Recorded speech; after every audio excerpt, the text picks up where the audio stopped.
Welcome to the ClearAdmit MBA Admissions Podcast. I'm Graham Richmond, and this is your wiretaps for Monday, August 8th, 2022.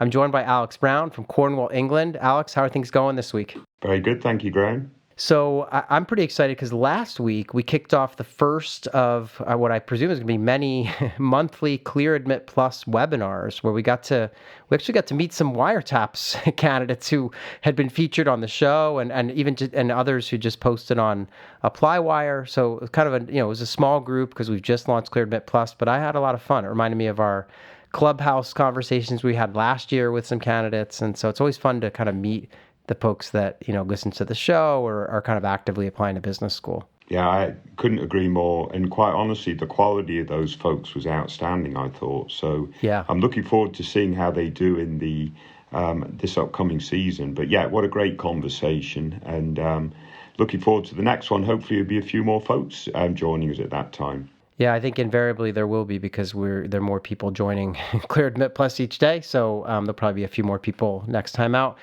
Speaking of, you talk about the admissions process. I know that we're now, roughly a month out from some of the big deadlines. And I was looking at the list, and you probably have this memorized because I know that one of the things you do is note all this stuff and get word out on the website. But I saw Oxford's deadline for the first round is the 31st of August. And then the Indian School of Business, is the 4th of September, followed by Cambridge on the 5th, INSEAD on the 6th. ESA is also on the 6th. And then on the 7th, you've got Duke for early action, Harvard, and Wharton.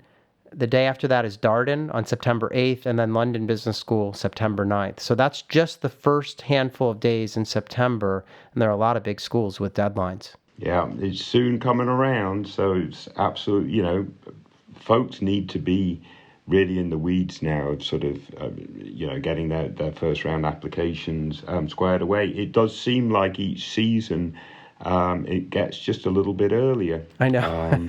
Yeah. The start date. So, yeah, absolutely fantastic. And, yeah, I hadn't actually looked at this yet. That was one of my plans for next week. Now I need to start looking at this stuff earlier myself. But lots of non-US schools kicking us off. Yeah, interesting, right? And I think if I were buckling down and trying to write essays, one of the things I would do is I would want to watch, all 5 of the videos that we recorded about essays for the Admissions Academy. I think that would be a great place to start. No doubt, Graham, no doubt. But let's stop plugging ClearAdmit Plus. Right, we said we were going to dial it back a little bit this week. Yes, all right. So over on the website, we did an admissions director Q&A with Morgan Janella, who is over at Columbia Business School. And I always try to pick out a little quote, and I picked one out that I'm particularly keen on about Columbia because I think it's worth noting. And she just mentioned that she said, "We are thrilled to welcome prospective students to our new Manhattanville campus. We recently launched the MBA Campus Visit Program, which offers the opportunity to meet current students, have your questions answered by admissions, and explore our new buildings. In addition, we reintroduced the Class Visit Program this summer, which gives prospective students a chance to experience the CBS classroom. Applicants and alumni will have the choice to conduct interviews in person or virtually this year." So that's kind of the full update on, can you go to campus? Do you have to do stuff in person or not? But I just wanted to underline it because of their new facilities, which are pretty stunning. And I think I'm going to try to get over there in the fall because I haven't been to the new campus yet. So I'm hoping to do that. I got to imagine if they hadn't opened up that new campus, I wonder if their campus visit program would have been rolled out so extensively. Yeah. But that's absolutely fantastic. And kudos to Columbia for getting it done. It's been in the works for lots and lots of years. So I bet they're thrilled to be there. Yeah, totally. The other thing we did on the website is we ran another real numbers of MBA admissions. And this one was just about the percentage of women in MBA programs. And, you probably know this, Alex, but the school that led the way, we're looking at last year's stats because this year's are largely not out yet, but for the class of 2023, I guess it is, right, was Wharton with 52% women. Do you know any of the other schools that have a really high percentage or anything off? Marshall? You know what? It's funny. Marshall has fallen back down into the 30s. I have no idea how that's possible because they were actually up at 50 and they fell. I don't know what happened. Well, that doesn't surprise me, Graham, because that's the function of having a smaller class size. Yeah, there's more. These sort of things will be much more variable. Yeah. So we know Marshall was the first school to get over 50% amongst the top schools. Yeah. 2 seasons ago, I think, and then Wharton joined them last season. But yeah, no, it's interesting that Marshall's dropped back. Yeah. So the next one is actually Kellogg at 49%. Then you have Duke at 48. ESMT in Berlin is 48%. Oxford 47. Tuck and HBS and Michigan are all at 46. So those are some of the schools with the highest percentage of women. Now, we just got, literally hot off the presses as we're recording this, we just got the Wharton class profile, Alex. And I know that Lauren, our editor-in-chief, has run an article about it. And so what's your take? Because Wharton's percentage women in the current class is 50%, so they're down, a couple percent from last year. But anything else stand out to you from the class profile at Wharton for this incoming class? Yes, it's these test scores, Graham. it's to me, it's mind-boggling how you can have an average GMAT of 733, which is a really, really high average score. Yeah, and I think similar to last year, right? I'm almost identical. Yeah. So that's not surprising, right? Yeah. But this GRE, 162 on the quant, 162 on the verbal, that's the average scores of those that are in the class. Yeah. It makes you wonder, why does anyone ever bother with the GMAT? Right, because if you add that up, that's a 324, if my math is correct. Yeah. And so... yeah, what is a 324 if we were to use that kind of ETS, conversion chart between GRE and GMAT? It's more like is it a 700 or? It'll be in the late 600s or something like that. But there's no, the 162 is not at par with 733. That's very clear. Agreed. Yeah. In my mind, and we've talked about this on several Wiretaps podcasts before. Now, what they don't publish, I don't think, is the number of the class that took the GMAT versus the GRE. Was it 50-50? I don't think so. But what percent ultimately did the GMAT versus the GRE? I don't think we know that, Graham. No, we don't. Yeah. But these numbers, I think, are puzzling. We will see similar numbers, I think, at other top schools, but it'll be interesting to take note of that and see if that truly is the case. Yeah. So one other tidbit, and then we should get into our Wiretaps candidates. But one other tidbit about this is that I noticed that their average GPA is a 3.6 for the incoming class. So no surprise there. That's kind of where a lot of the top schools end up sitting, or certainly M7 schools. But there's a little asterisk, and it says average GPA only includes data from students who attended universities with a 4.0 grading system. So that means that, anyone from basically outside the U.S., if you're a second class honors at Oxford, or if you're a 70% out of 100 in India at some engineering school, that's not factored in here. And that's actually, I think, potentially good news for those who attend a school outside of the United States and are, kind of worrying about grade inflation in the U.S. versus abroad. And so just interesting to see that. Yeah, we do have grade inflation in the U.K., let me tell you. Oh, okay. Interesting. It's live and rampant. All right. Yeah. But yeah, I think it's a very good point, though.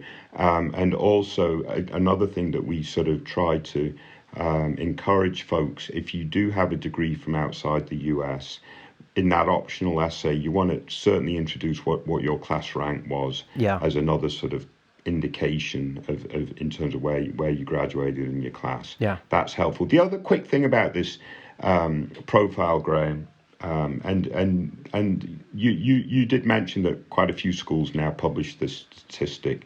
11% of first generation. I really like that statistic. In terms of we oftentimes in Wiretaps, as we're breaking down candidates, we admire the first generation folks that have overcome several hurdles to do what they've been able to do, and so on and so forth. And it's great to see that schools do publish that statistic. Yeah, really interesting. And, I think it's becoming more common. One other thing, since we're kind of diving deep into the Wharton class profile, is that the percentage of people in the class who are humanities major is 34%. So I just think it's always interesting to see that it's literally split, like 32% come from kind of business undergrad, 34 from STEM, and then a full 34 come from humanities. So a little word of encouragement. As someone who was a humanities major myself, I always was kind of fearful of business school because I thought, you got to have kind of a hard science or business background to stand a chance. And clearly that's not the case. They're taking plenty of people. Great. Do you ever watch Big Bang Theory? I've seen it. Yes, I know the show. Yeah. Well, they're not very pro on the humanities. No, they're not. I know. That show is. Yeah. Anyway, that's for another day to talk about. Yes. All right. So moving right along, we've got an event coming up on August 17th. It's going to be at 8 p.m. Eastern, and it's actually, we're taking some of the real humans from that kind of alumni series and bringing them onto a webinar to talk with prospective candidates. So there's more details to come, but I heard a rumor that we're going to have some folks who, they've all gone to top MBA programs and they're working at places like Amazon or Microsoft. And so it's going to be interesting just to allow prospective candidates in our audience to connect with MBA grads from top schools who are working now and in most cases have been working for a couple of years and can talk all about the recruiting process, what it was like to get the job, how the MBAs helped them in the job. So stay tuned for more details on that, but it's August 17th at 8 p.m. We'll have a sign up coming shortly on the website. So very, very cool stuff. Very good. So the next thing, Alex, is just people can always email us at info@clearadmit.com using the subject line wiretaps. We will write you back, promise. So send us a note if you can. Other than that, Alex, we've got 3 candidates that you've picked out. So I recommend we kind of dive on in if you're ready. Let's kick on. All right. So this is wiretaps candidate number 1. This is a candidate who wants to start business school in the fall of 23. The one wrinkle that makes this candidate kind of interesting is that they actually posted the supplier wire entry about a year ago, and we had commented on it, and then they've come back with some new information as they prepare to actually apply. They've got 8 schools on the target list, and those schools are Tuck, Duke, Michigan, Kellogg, Foster, McCombs, Darden, and Yale. They've been working in the oil and gas service industry, and they would love to pivot into consulting or tech after business school. They have Accenture, Bain, BCG, McKinsey, and even Tesla on their list of potential targets. GPA 3.64. They've got 4.5 years of work experience, although I believe that might be, we'll find out. I can't remember if it now is a little bit more than that or if that they were already forecasting what it would be. But one of the things that were missing when they posted this was a GMAT score. And they've since gone and taken the GMAT. I believe we actually, I want to say in episode 183 of the podcast, if my notes are right here, we actually talked about this candidate. And so the big news is that they came back and they've got a GMAT score. It's a 720. And that was their first kind of official attempt. And they're kind of wondering, do they sort of forge ahead and apply in round 1? Or do they maybe reset the test? And the reason they're wondering this is because they're originally from India, although they live in the U.S. now, and they did do undergrad in the U.S., or they transferred and finished in the U.S., if I remember correctly. So, yeah, they did like 2 years in India, 2 years in the U.S. So, yeah, I'll let you walk us through, Alex, because you had a lot of dialogue with this candidate, both last year and, more recently. So what's your take, and what do you think are the key things that they need to be thinking about? Well, I mean, this is an interesting candidate. This is the first candidate that we've now profiled twice on Wiretap. Yeah. So that's absolutely fantastic. And quite frankly, I didn't go back and listen to the recording from last time to see the specifics of the guidance that we provided. So hopefully we don't start contradicting ourselves too much. But no, I mean, at the end of the day, I think this candidate's done very well with the GMAT, right? They've got the 720. It's, as you know, if they were targeting Wharton, it would be 13 points below their average. But they're not targeting Wharton. They're targeting sort of top 16 type programs with one M7 and a couple sort of even outside the top 16, I think. Mm-hmm. So their target schools appear to be quite realistic for their overall profile. the key will be, their work experience, their sort of, being able to really show that impact and growth and so on and so forth. And I think that they are going to be able to do that. They're also first generation, although, coming from India. But actually that yields quite an interesting personal story that also dials into their goals. So they can go back and talk about this backstory of their mother sort of, really helping them as kids when the electric was cut out or when other sort of energy sources were cut out, etc.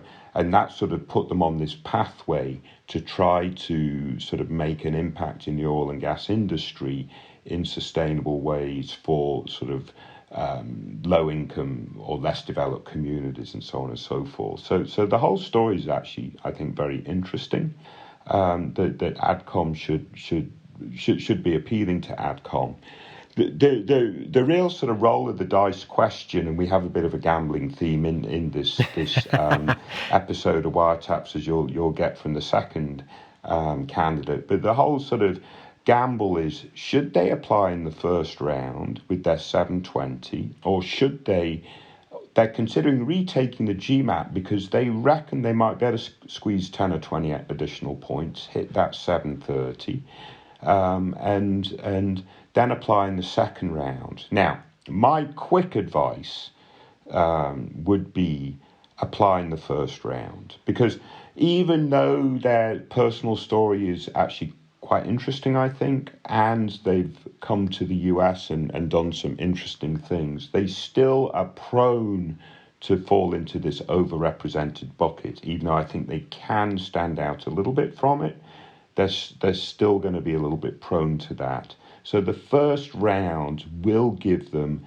better options, better access, if they can get everything together for the first round. So I say the first round with a 720 is going to be more viable than round two with the possibility of a 730 or a 740. So that would be my initial bit of advice. The second follow-on bit would be apply in the first round with your 720, maybe not to all the schools, save a couple back for the second round, retake, get that 730, 740, and submit that back to the schools you applied in the first round before decisions are released, and use it for your second round schools. That would be the sort of, all right, I'm not quite sure what the advice should be to do it that way. Mm-hmm.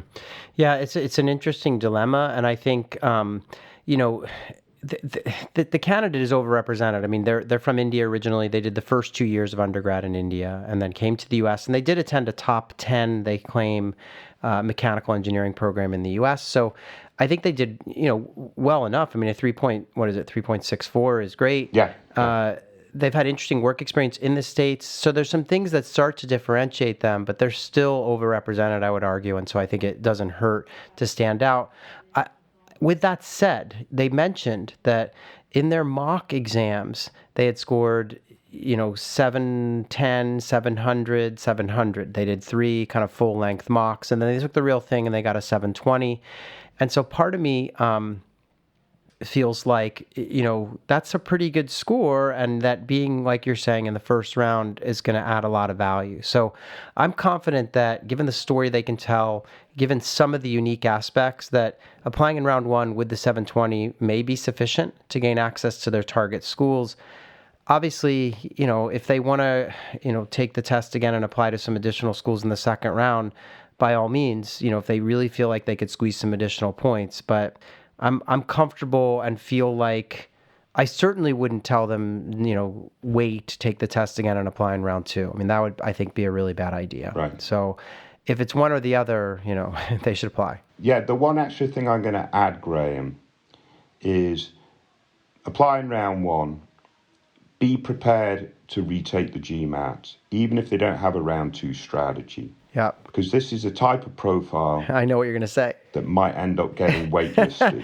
Yeah, no, this is absolutely the kind of profile that gets waitlisted, because the school will say, well, this is probably good enough, but let's see if they're better fish in the sea, or let's see if this candidate comes back with a 740 between now and round two. Yeah. But for, be what it is. So, yeah. So I agree with that 100%. I did want to thank the candidate for, being engaged all this time with us and coming back to ApplyWire. I think they posted after they were featured on the show. So they posted sort of a follow-up comment, and then they came back literally like a year later and have, updated with the test score. And it's great. Also, kudos to you, Alex, because you always identify these recent comments from older posts. So very cool stuff. I want to wish them the best of luck. Should we move on? You have anything else on that one? They're not on ClearAdmit Plus yet. That's the one downside. Yeah, that is baffling. Yeah, I don't know what's going on there. All right, so let's move on and talk about Wiretap's candidate number 2.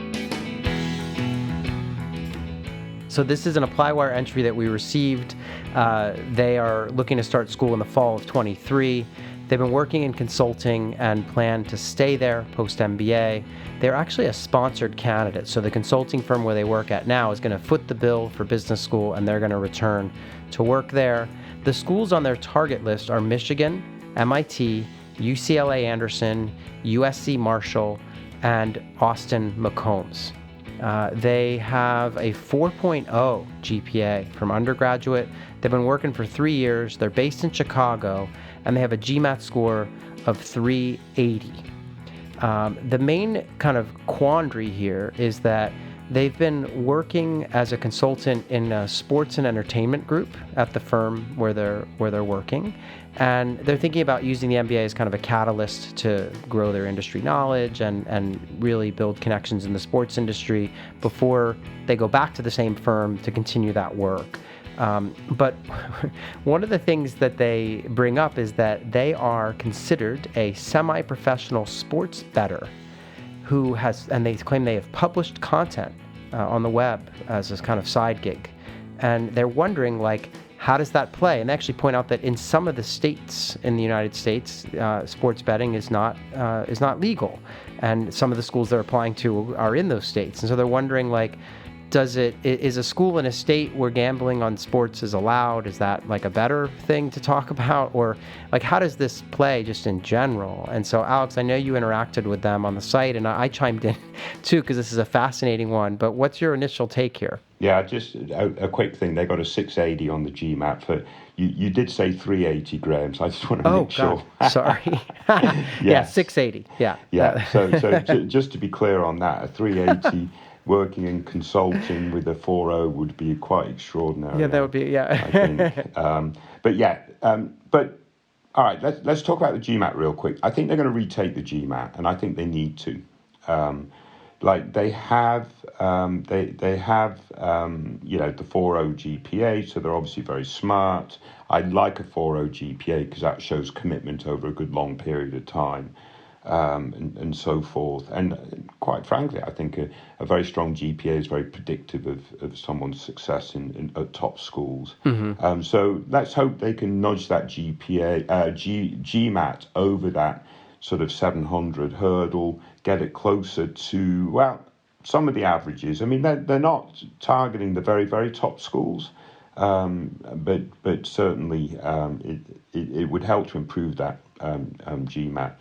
I think their work experience could be quite interesting, right? Consulting in the sports and entertainment space. I can see that, they're sponsored, so they're going back to that situation afterwards. We know that online gaming and sports online gaming, I forget exactly what it's called, is a huge growth industry. So I can see a profile like this really targeting that industry as a sort of a long-term sort of goal and so forth, post returning to consulting. Very nervous about this sports betting angle. Whether it gets mentioned or not is one thing, but we had a conversation about it before coming on air, Graham, and it can be legal in some states, right? I mean, For those of you that don't live in the US, it is quite a weird country, quite frankly. I mean, gambling is legal in some states, but not legal in others. You can't drink till you're 21, yet it's the freest country in the world. Yet they have salary caps in their sports teams and so on and so forth. So it always confuses me that this is it's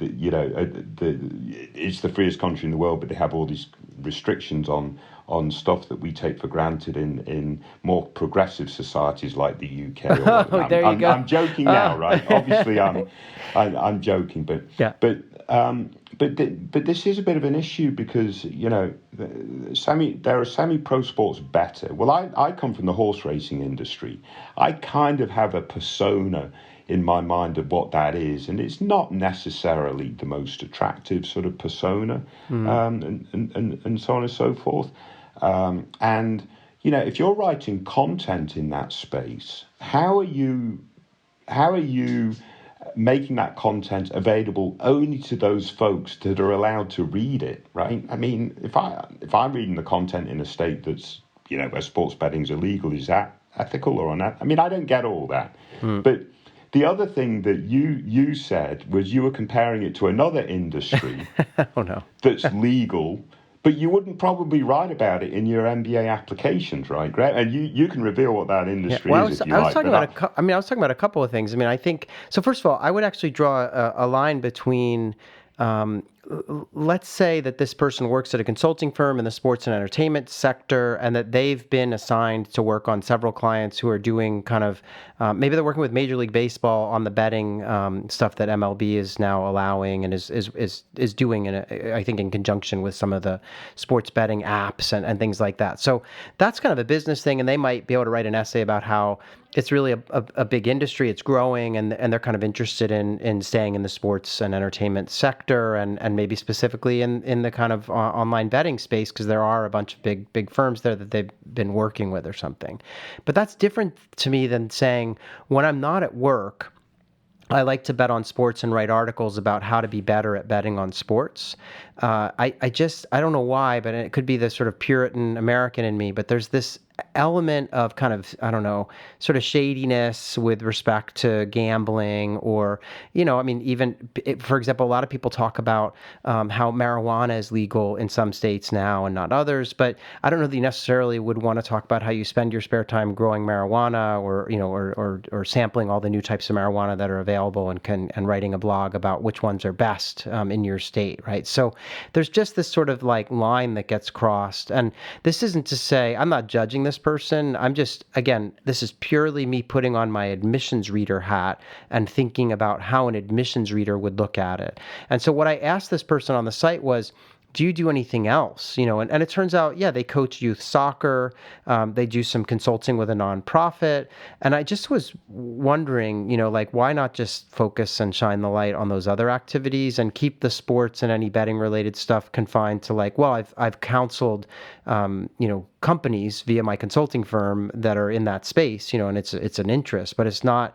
I don't know. There's just a line there for me. And I think the joke I was making to you earlier was about, like, you might work in the adult film industry or something, but I don't know that you would write that in your application either. There's just certain industries that have these connotations. And I just was a little worried. And I could not agree with you more, though, that maybe some of it was in conjunction with, well, the test score's kind of low. They're applying to pretty good schools and the GPA is stunning, right? But it all didn't add up right for me. And I was happy to hear that they have some other activities, which is great.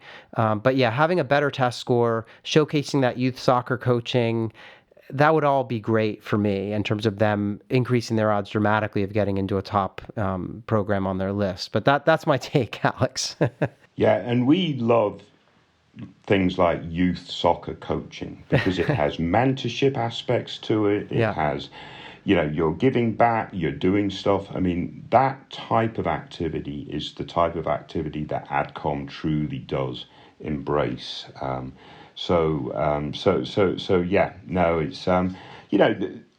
Oftentimes we talk about this, well, not oftentimes, but once or twice we've talked about it with folks that do sort of professional poker playing, right? Yeah. And sometimes, maybe it works if they're using it to pay for their education, for example. Maybe that was their only route to get through their undergraduate degree or something like that. But I'm not sure that that's necessarily the case for this person. If it is, then that might be a story in of itself.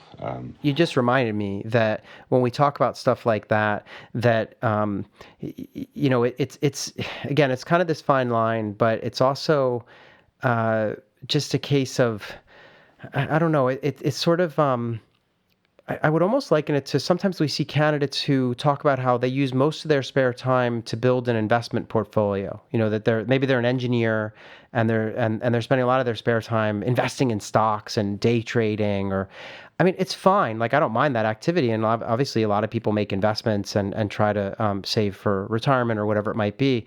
But it's sort of it's not the same as getting out on a soccer field with a bunch of kids and teaching them something, right? It's just sort of a solitary thing. And granted, this person's writing stuff for a broader audience maybe, but it's still somewhat of a solitary activity in my mind. So yeah, not the ideal thing, I would say. Yeah. No, and again, probably a very strong candidate, bumps that GMAT score up, focuses on sports and entertainment as their story, coaches youth soccer. Yeah. Sounding like a really cool person. Yeah, and I'll close with just this comment on the fact that being a sponsored candidate is of interest. The schools on their list will be happy to hear that they have a job they're going back to. It sort of ticks one box right out of the gate, So I think they could be fine. I feel like we've kind of poo-pooed, this one hobby that they have very extensively, but it's more just kind of an interesting subject to discuss, and I hope that we've shed some light on it for those out there that are, thinking about these types of topics. But anyway, I think they're going to be fine. Get the GMAT score up a bit. They're sponsored. They will get into at least one of these schools on their list, in my view. Yeah. Excellent. All right, so I want to thank them for their post. Let's move on and talk about Wiretaps candidate number 3. So this is an ApplyWire entry that we received. It looks like this person's thinking about starting in the fall of 24, so they're a little bit out from business school, although they have a very interesting dilemma that we're going to get into. The target schools are Duke, Harvard, MIT, Kellogg, Wharton, and Yale. This person is an Army Special Forces officer, and they're looking to pivot out of kind of working in the military into consulting, and they've got Bain, BCG, and McKinsey on the target list. Their GRE score is a 322. They have a 3.4 GPA, and they've actually already been in the military for 8 years. They're located in Colorado. They're thinking of landing in either the Northeast or the Mid-Atlantic after business school. They mentioned, they're obviously a current military officer.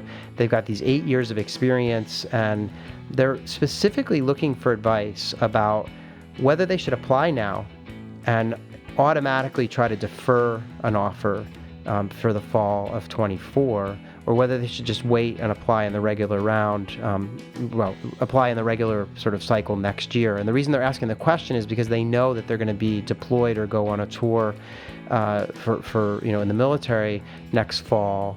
And they're worried, I guess, that they may not have a lot of time to apply as a result, whereas I'm sensing that maybe this fall they have more time.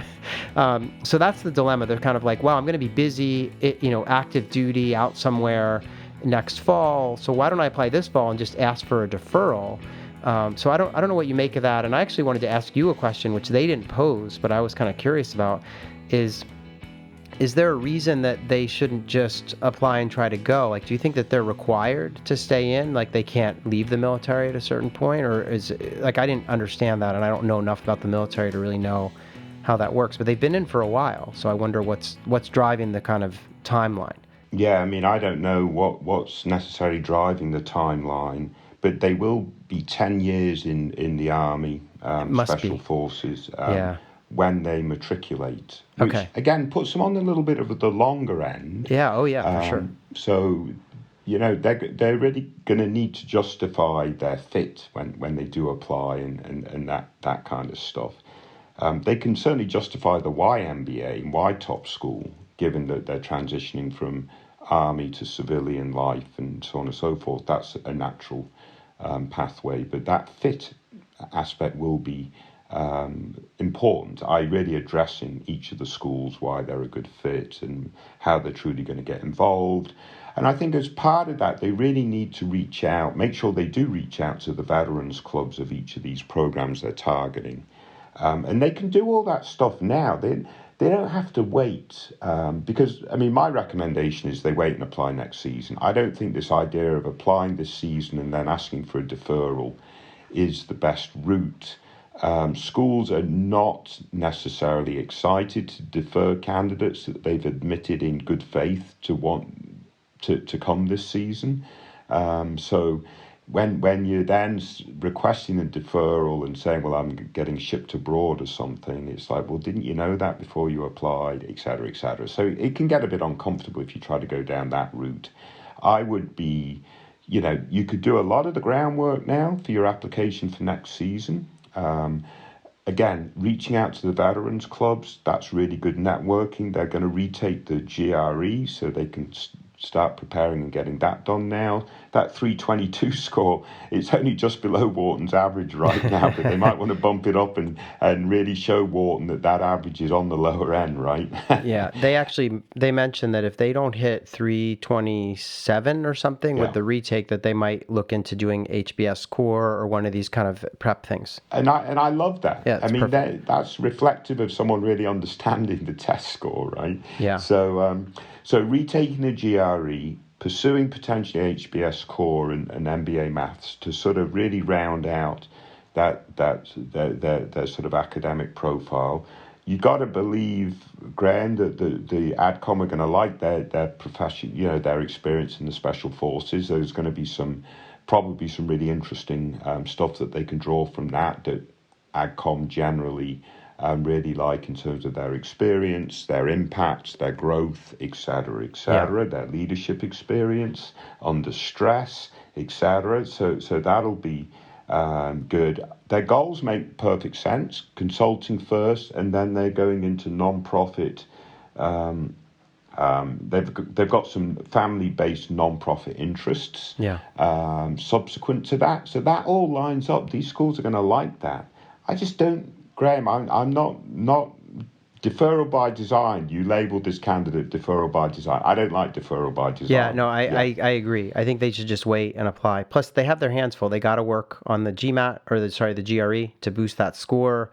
As you said, there are other things they can be doing, connecting with the veterans clubs, but making those inroads that they need to make. They could even, frankly, the schools don't change the essay topics, or at least usually not. If you're going to apply to a bunch of schools, yes, there might be one or two essays that get shifted over the course of the year.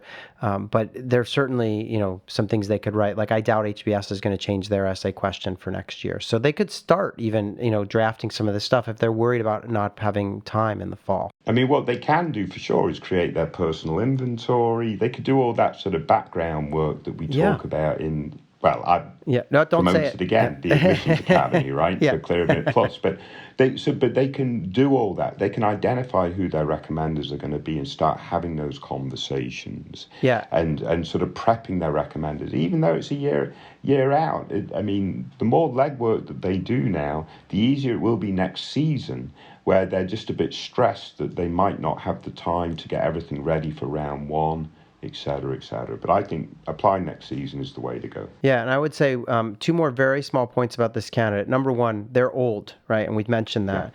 But I think that when you're in the military, even schools that have a tendency to take younger candidates look the other way a little bit if you've got a rich kind of military background and some amazing leadership experiences, which seems to be the case here, plus international. I mean, they've done a lot, and I think that'll play well. So I'm a little less worried than if they were had been working for 10 years as a software engineer. So they have an excuse, arguably, for being out a bit longer.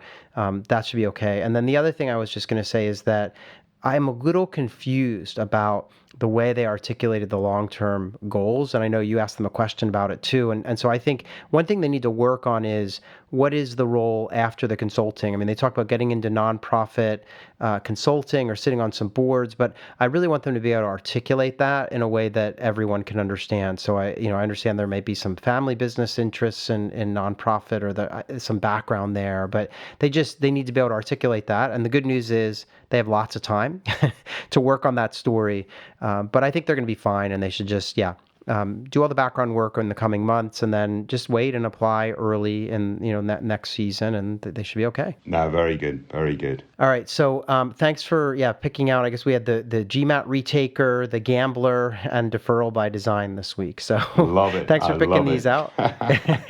And just please remember to rate and review the show wherever you listen. Thanks everyone for tuning in, and Alex will be back in 1 week's time to do it all again. Yeah, best of luck everyone. Stay safe.